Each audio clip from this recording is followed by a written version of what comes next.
ગામ કાચરોલ, તાલુકો માંડલ, જિલ્લો અમદાવાદ. બોર બનાવવા માટે જરૂરી પાણીનું ખાડ કરવાની ચાલુ કરી છે.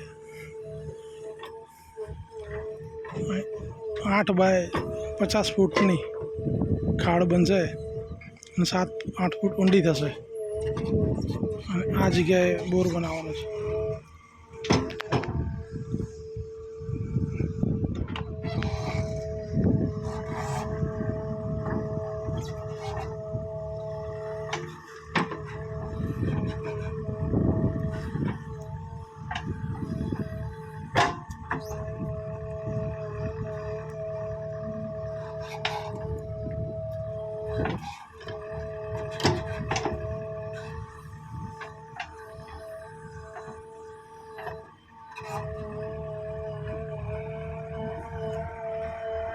કરવાનું એટલું કરી નાખ. હા, એને કહી દે ભાઈ આજે વરસાદ ને તો આવી જ જાવ એવું કહી દો એને ફોન કરી.